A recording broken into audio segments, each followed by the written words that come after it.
Hello दोस्तों, नमस्कार। मैं मुनफेद खान उत्कर्ष परिवार में आप सभी का हार्दिक स्वागत और अभिनंदन करता हूं।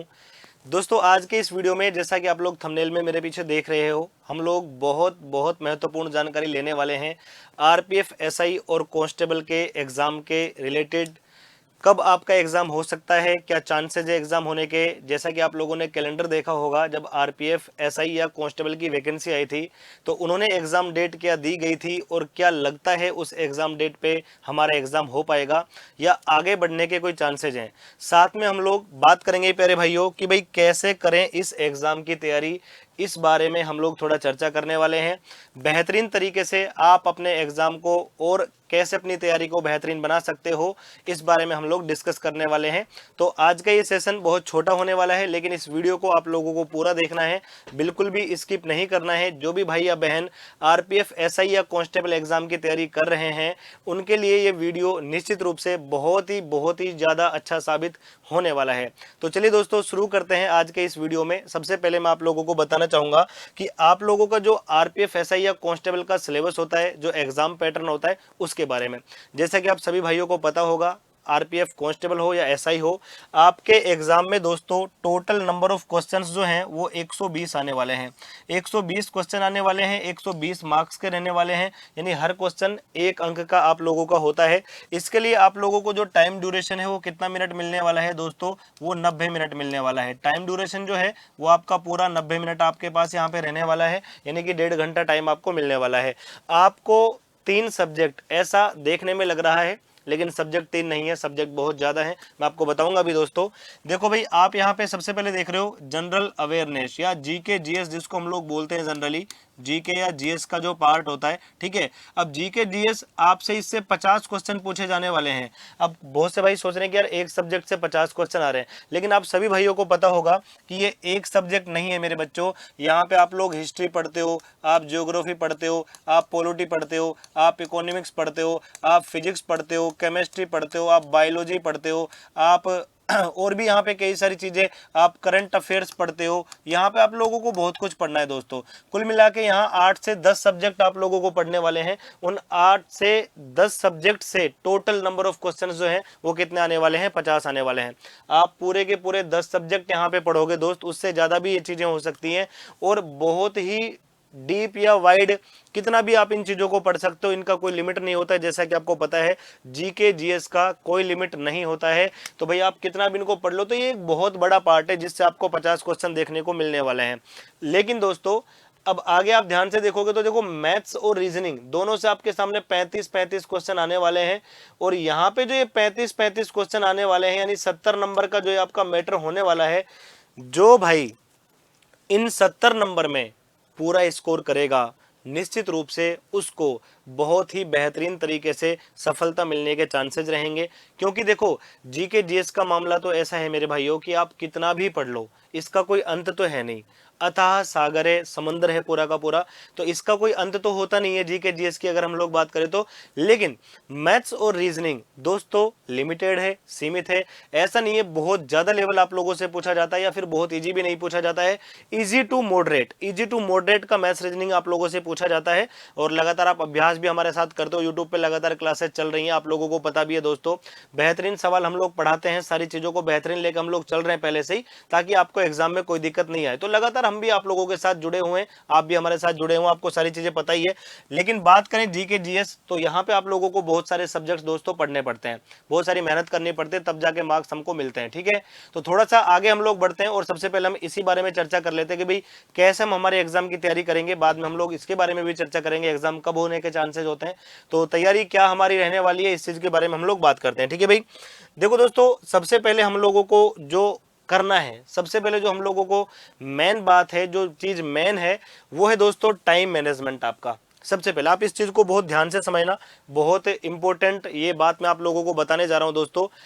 टाइम मैनेजमेंट भाई देखो, जैसे डेली स्टडी आवर्स आपके क्या होने चाहिए, स्लीप एक्टिविटी क्या होनी चाहिए, डेली एक्टिविटी क्या होनी चाहिए, क्लासेस कितने घंटे आप लें, सेल्फ स्टडी कितना करना है, फिजिकल करना है, अदर वर्क करने हैं, तो इस सारी चीज़ों के बारे में हम लोग बात करेंगे। देखो दोस्तों, वैसे हालांकि होता क्या है कि ये चीज़ें हर व्यक्ति के लिए अलग अलग हो सकती हैं, क्योंकि हर किसी के सामने अपनी अलग अलग सिचुएशन होती है। बहुत से भाई ऐसे हैं जो सिर्फ पढ़ाई पे ही ध्यान है, घर वालों ने सिर्फ पढ़ाई करने के लिए छोड़ रखा है, तो उनके लिए इसका शेड्यूल अलग हो सकता है। लेकिन बहुत से भाई ऐसे हैं जो जॉब कर रहे हैं, जॉब के साथ साथ तैयारी कर रहे हैं, तो उनके लिए इसका शेड्यूल अलग हो सकता है। कुछ पेरेंट्स हैं, कुछ माताएं बहनें हैं जो मतलब तैयारी कर रहे हैं, मान लो बहन है और मान लो मैरिड हैं, तो उसके लिए इसका जो शेड्यूल अलग हो सकता है। तो ये बिल्कुल अलग अलग चीजें हो सकती हैं हर किसी के लिए, सबके लिए सेम शेड्यूल नहीं हो सकता है। बट अपन थोड़ा सा कोशिश करते हैं कि अगर आप सिर्फ पढ़ाई पे फोकस कर रहे हो तो क्या शेड्यूल आप बना सकते हो, यहाँ पे कितना डेली स्टडी आवर्स हो सकता है। तो देखो दोस्तों, कम से कम मेरे हिसाब से सबसे पहले हम लोग इसी के बारे में अगर बात करें दोस्तों, तो कम से कम आप लोग 8 से 10 घंटे डेली पढ़ाई करें, कम से कम 8 से 10 घंटे। देखो दोस्तों, सबके पास ही 24 घंटे का टाइम होता है, आप लोगों को भी पता है इस बात का, सबके पास 24 घंटे का टाइम होता है ना। चाहे कोई अमीर हो, चाहे कोई गरीब हो, चाहे कोई कमजोर हो, चाहे कोई हेल्दी हो, चाहे कोई कैसा भी हो, सबके पास 24 घंटे का टाइम होता है। हर किसी को वही 24 घंटे मैनेज करने होते हैं, तो आप लोगों को भी दोस्तों वही 24 घंटे यहाँ पे मैनेज करने हैं। तो उन 24 घंटों को आप कितने बेहतर तरीके से मैनेज कर सकते हैं, ये आपके अलावा कोई नहीं जानता है। जो हम टाइम टेबल बनाते हैं, सुबह 6 बजे उठना है, ये करना है, वो करना है, वो कभी फॉलो नहीं हो पाता है। तो आप लोगों को 8 से 10 घंटे पढ़ना है, और पढ़ना ही है 8 से 10 घंटे। अब ये कब से कब पढ़ना है, ये आप लोगों को डिसाइड करना है अपने शेड्यूल के अकॉर्डिंग।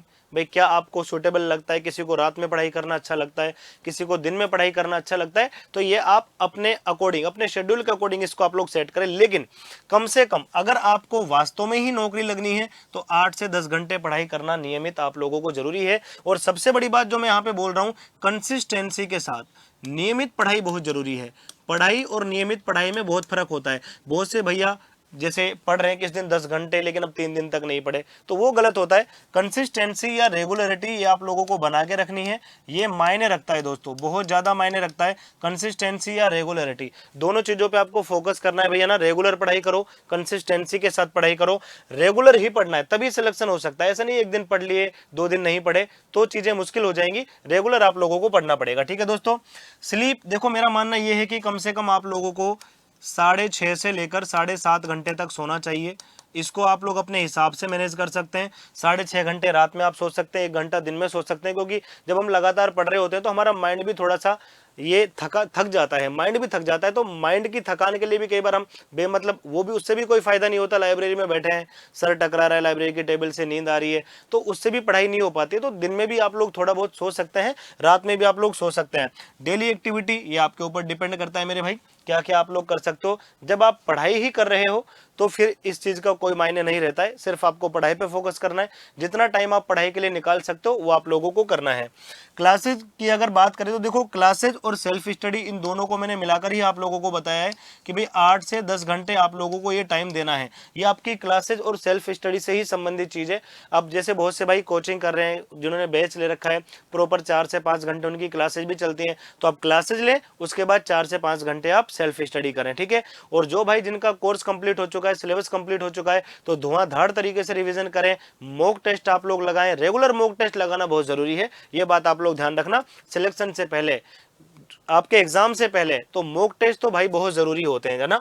फिजिकल एक्टिविटी की बात करें तो देखो, ये भी बहुत जरूरी होता है। मेरा मानना है कि रोजाना आप आधा घंटे से 1 घंटा अपने फिजिकल को भी दें, अपनी बॉडी को भी दें। आपने देखा होगा दिल्ली पुलिस के एग्जाम में 80,000 बच्चों में से, मतलब ये मान लो 15% बच्चे ही ऐसे थे, ये मान लो, जो लोग फिजिकल क्वालिफाई कर पाए थे पूरी तरीके से। और जिन्होंने भी फिजिकल किया था ना दोस्तों, सब के सब जॉब लग गए ऑलमोस्ट।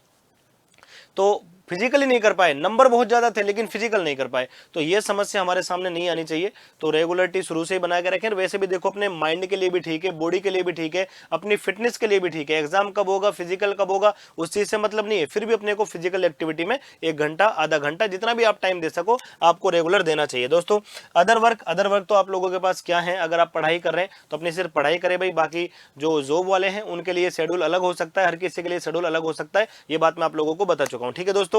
नेक्स्ट अगर हम लोग बात करें प्यारे बच्चों, तो देखो सब्जेक्ट वाइज आपका क्या प्लान हो सकता है। जैसा कि आप लोगों को पता है, मैंने आप लोगों को बताया भाई, आपके मैथ्स आता है, आपके मैथ्स आएगा, आपको रीजनिंग पढ़ना है, मैथ्स पढ़ना है, आपको रीजनिंग पढ़ना है, और इसके अलावा आपको नेक्स्ट जो पढ़ना है दोस्तों वो आपका जीके या जीएस का पार्ट होने वाला है। जीके या जीएस का पार्ट होने वाला है। मैथ्स, रीजनिंग, जीके या जीएस ये पार्ट आपका होने वाला है। तो देखो भाई, सब सब्जेक्ट के बारे में एक बार मैं आप लोगों को थोड़ा थोड़ा बताना चाहूंगा दोस्तों, कि अगर हम लोग बात करें दोस्तों मैथ्स की, तो मैथ्स में आप लोगों के अर्थमेटिक मैथ्स आता है। अर्थमेटिक के अलावा एडवांस मैथ का जो एक टॉपिक आता है दोस्तों वो हमारा होता है मेंसुरेशन। ये बहुत इंपॉर्टेंट टॉपिक होता है, क्षेत्रफल तथा आयतन जिसको हम लोग बोलते हैं दोस्तों, क्षेत्रमिति इसको हम लोग कहते हैं। तो इंपॉर्टेंट टॉपिक है, इससे 2 से 3 क्वेश्चन आप लोगों को देखने को मिलते ही मिलते हैं, और कभी कभी 4 से 5 क्वेश्चन भी देखने को यहाँ पे आप लोगों को मिलने वाले हैं। तो ये भी आप लोगों को यहाँ पे भाई पढ़ना है मेंसुरेशन, और बाकी सारा का सारा अर्थमेटिक मैथ्स पढ़ना होता है। इसमें बहुत ज्यादा जोर नहीं लगाना पड़ता है, आप जानते हो भाषा का सारा खेल है दोस्तों। 2 चीजों पे काम करना है आपको, एक कैलकुलेशन और एक आपका प्रैक्टिस। इन दोनों चीजों पे काम करना है, तभी आप लोग मेरे भाई पूरा एग्जाम अटेम्प्ट कर पाओगे, नहीं तो आप लोग एग्जाम भी अटेम्प्ट नहीं कर पाओगे। मैं आप लोगों को बताऊं, 120 क्वेश्चन आप 90 मिनट में नहीं कर पाओगे अगर आपका कैलकुलेशन वाला पार्ट ठीक नहीं है, और अगर आपने ठीक से प्रैक्टिस नहीं की है, आपने मॉक टेस्ट अगर नहीं लगाए हैं, तो आप एग्जाम ही अटेम्प्ट नहीं कर पाओगे। ये कन्फर्म है, अगर एग्जाम पूरा अटेम्प्ट नहीं हो पाया तो फिर सिलेक्शन नहीं होगा, ये कन्फर्म बात आप मान लीजिएगा। तो भाई मैथ्स जो है ना, मैथ्स इसी में आपको टाइम मैनेज करना है, क्योंकि बाकी सब्जेक्ट में ज्यादा टाइम नहीं लगने वाला है, लेकिन मैथ्स में आपको टाइम लगने वाला है। तो मैथ्स के लिए आप लोगों को टाइम मैनेज करना है, इसके लिए आप रेगुलर अभ्यास करें, हमारे साथ जुड़े रहें, एसएससी उत्कर्ष यूट्यूब के साथ जुड़े रहें। आपको लगातार मैथ्स, रीजनिंग, जीके, जीएस यहाँ पे पढ़ाया जा रहा है, तो निश्चित रूप से आप लोगों को बहुत बेहतरीन फायदा होने वाला है। और जिन बच्चों के पास कोर्स है उनके लिए तो भाई बहुत ही बेहतरीन बात है, वो तो पढ़ ही रहे हैं लगातार, है ना। तो आप लोगों को पढ़ना है, बहुत अच्छे तरीके से काम करना है, मैथ्स को टाइम देना है, क्योंकि मैथ्स बहुत सारे बच्चों का वीक होता है, और जिनका मैथ्स वीक है वो उसको टाइम भी नहीं देते। सबसे बड़ी दिक्कत वाली बात यह है, ऐसा नहीं करना है प्यारे बच्चों, इसको आपको प्रॉपर टाइम देना है। मैथ्स को भाई प्रॉपर टाइम आप दो, तभी आपका मैथ्स बेहतर हो पाएगा। टाइम दोगे तो सब्जेक्ट अच्छा हो जाएगा, इसमें कोई डाउट नहीं है। किसी भी सब्जेक्ट को आप टाइम दोगे ना, वो सब्जेक्ट आपका बेहतर हो जाएगा, इसमें तो कोई दोहराए वाली बात ही नहीं है। तो ऐसे ही आप लोगों को मैथ्स को भी टाइम देना है दोस्तों, रिलेट करके पढ़ें। जैसे भाई परसेंटेज हो गया, प्रॉफिट एंड लॉस हो गया, डिस्काउंट हो गया, सिंपल इंटरेस्ट, कंपाउंड इंटरेस्ट, ये एक दूसरे से रिलेटेड है, परसेंटेज के टॉपिक है, इनको एक साथ पढ़ें। रेशियो हो गया, पार्टनरशिप हो गया, मिक्सचर हो गया, एज हो गया, एक साथ इनको पढ़ें आप। टाइम एंड वर्क हो गया, आपका पाइप एंड सिस्टम हो गया, दोनों का कंसेप्ट सेम होता है, इसको एक साथ पढ़ें आप लोग। जैसे आप लोगों का टाइम, स्पीड एंड डिस्टेंस हो गया, रेलगाड़ी हो गया, नावधारा हो गया, इसको आप लोग एक साथ पढ़े बच्चों। नंबर सिस्टम, सिंप्लीफिकेशन एक साथ पढ़े, तो इनको रिलेट करके एक दूसरे से पढ़े आप लोग। लगातार प्रैक्टिस करना है। 5 टॉपिक आपने पढ़ लिए, अगले टॉपिक पे आप आ गए हो, फिर भी आप लोगों को 5 टॉपिक का रिवीजन करना है। किसी भी एक टॉपिक को आपको बंद करके नहीं रख देना है कि ये मेरा पूरा हो गया, इसको रख दो, तो मामला गड़बड़ हो जाएगा। ध्यान रहे दोस्तों, आपको रेगुलर हर टॉपिक का रिवीजन करना है। हर टॉपिक से रोजाना 1-1, 2-2 सवाल तो ऐसे ही देख लिया करो, 1-1 सवाल देखो, चाहे हर टॉपिक से रोजाना देखो। इससे आपका पूरा का पूरा मैथ्स का रिवीजन लगातार होता रहता है, और निश्चित रूप से इसका आप लोगों को बहुत ज्यादा फायदा होने वाला है। तो मैथ्स में तो क्या होता है प्यारे भाइयों, कि भाई आप इसको टाइम दो, आपको टॉपिक वाइज भी पढ़ना है। जैसे आपका टॉपिक पूरा होता जाता है, आप अगले टॉपिक पे जाते हो, तो पिछले टॉपिक के 1-2 क्वेश्चन आपको सोल्व करना है। ये काम आपको मैथ्स में करना है। अगर दोस्तों मैं आप लोगों से बात करूं भाई, आपका रीजनिंग का जो पार्ट होता है उसके लिए क्या करना है, तो रीजनिंग के लिए आप केवल और केवल मॉक टेस्ट लगा सकते हैं, मॉक टेस्ट लगा सकते हैं। कुछ 1-2 टॉपिक होते हैं जिनमें थ्योरेटिकल बेस भी आप लोगों को पढ़ना होता है, बाकी आप लोग सिर्फ मॉक टेस्ट लगाएं, ओनली क्वेश्चंस प्रैक्टिस करें। रीजनिंग में बहुत ज्यादा समय बर्बाद आप लोगों को नहीं करना है, क्योंकि रीजनिंग आप क्वेश्चंस प्रैक्टिस से भी कर पाओगे भाई, है ना। तो रीजनिंग में आप लोग ओनली क्वेश्चंस प्रैक्टिस करें, ये बात मैं आप लोगों को बता दूं, ठीक है। मॉक टेस्ट लगाओ, उसमें जो क्वेश्चंस आते हैं उनको ध्यान से देखो, बस यही आप लोगों के लिए, इसके लिए सफिशिएंट होगा। अगर मैं बात करता हूं प्यारे भाई रीजनिंग की, तो नेक्स्ट हम अगर बात करें दोस्तों सामान्य जागरूकता यानी जनरल अवेयरनेस, इसमें पूरा जीके और जीएस वाला पार्ट आप लोगों का कवर आप लोगों को करना है, ठीक है। आपको पूरा जीके पढ़ना है। कितने सारे सब्जेक्ट है मैंने आप लोगों को बता दिया था, ऑलमोस्ट इसमें दोस्तों 10 सब्जेक्ट आपके होने वाले हैं। ऑलमोस्ट इसमें कितने सब्जेक्ट होने वाले हैं भाई, 10 सब्जेक्ट आप लोगों के होने वाले। तो पूरे के पूरे 10 सब्जेक्ट ये आप लोगों को कवर करने हैं जीके और जीएस में। तो भाई आप खुद सोच सकते हो इसके लिए आपको कितना वक्त देना होगा। ये मान लो आप, मेरा मानना यह है कि अगर आप 4 घंटे मैथ्स और रीजनिंग को दे रहे हो, 4 घंटे दिन में, तो आप इसको 6 घंटे दो जीके और जीएस को। मेरा मानना यह है 4 घंटे मैथ्स और रीजनिंग में आप 3 घंटे मैथ्स को दे रहे हो, 1 घंटे रीजनिंग को दो, इसको 6 घंटे दो, आप 5 घंटे दो जीके जीएस को। रेगुलर 8 से 10 घंटे पढ़ाई करोगे, जीके जीएस के लिए 5 घंटे दोगे, निश्चित रूप से इसमें भी आपके 50 में से 40 नंबर आ सकते हैं, कोई बड़ी बात नहीं है। प्रीवियस ईयर पेपर के सारे क्वेश्चन आप लोगों को सोल्व करने, प्रीवियस ईयर पेपर देखने, वहां से आपको कंसेप्ट देखना है, प्रीवियस ईयर से आप लोगों को कंसेप्ट देखना है। प्रीवियस ईयर पेपर्स तो आप लोगों को सोल्व करने ही करने हैं, ये बात तो प्लीज आप लोगों को ध्यान रखनी है बच्चों। तो जीके जीएस आप अपने हिसाब से पढ़ सकते हैं, आप लोगों को टाइम भी लगेगा, हर सब्जेक्ट भी पढ़ना है, बहुत सारी चीजें होती हैं। प्रीवियस ईयर क्वेश्चन लगाते रहो, और जो ऑब्जेक्टिव टाइप क्वेश्चन होते हैं उनको भी आप लोगों को देखना है, ठीक है भाई। अगर हम लोग बात करें दोस्तों कि भाई कब हो सकता है हमारा एग्जाम, तो थोड़ी सी जानकारी मैं आप लोगों को देना चाहूंगा कि रेलवे की तरफ से आपको पता है एएलपी का जो एग्जाम थे दोस्तों, उसका जो एग्जाम डेट दिया हुआ था वो जुलाई अगस्त आप लोगों को दिया हुआ था, लेकिन अभी तक उसका कोई इन्फॉर्मेशन नहीं है। हालांकि आप आरपीएफ का जो एसआई कांस्टेबल का एग्जाम था उसका भी जुलाई दिया हुआ था कि भाई 14 जुलाई को एग्जाम स्टार्ट हो सकते हैं, बट मुझे नहीं लगता कि भाई किसी भी कंडीशन में 14 जुलाई से एग्जाम हो सकते हैं। सबसे पहले एएलपी का एग्जाम होगा, असिस्टेंट लोको पायलट का, उसके बाद आपका टेक्नीशियन का एग्जाम होगा दोस्तों। टेक्नीशियन का जो एग्जाम है वो आप लोगों का होगा इसके जस्ट बाद, ठीक है। जुलाई अगस्त तो मेरा मानना है कि भाई अगर सितंबर तक भी, सितंबर अक्टूबर तक भी अगर टेक्नीशियन का आपका एग्जाम होता है तो निश्चित रूप से उसके बाद आपका आरपीएफ एसआई या कांस्टेबल का नंबर आने वाला है दोस्तों। तो आप सोच सकते हो कि आपको कम से कम, अभी भी कम से कम मैं बता रहा हूं, 5 से 6 महीने आपके पास आराम से हैं, चाहे कोई कुछ भी कहे। 5 से 6 महीने आप लोगों के पास आराम से, और 5 से 6 महीने में तैयारी करके अगर आप सिलेक्शन नहीं ले सकते तो फिर कुछ नहीं कहा जा सकता, कुछ नहीं किया जा सकता।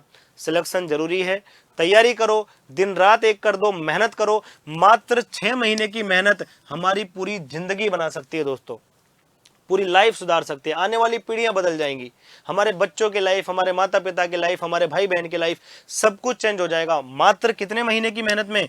5 से 6 महीने की मेहनत में। छोड़ दो मोबाइल, छोड़ दो सोशल मीडिया, रील देखना बंद कर दो, देख लो कोई बात नहीं, थोड़ा वक्त दो उसके लिए, मैनेज करो ना टाइम को। टाइम मैनेज तो कर ही सकते हो, इतने तो समझदार बन ही चुके हो ना, टाइम मैनेज तो कर ही सकते हो। तो ये आपको करना है, मेहनत करनी है, जी जान से करनी है, टारगेट सेट करके करनी है कि किसी भी कंडीशन में नौकरी लगना ही लगना है।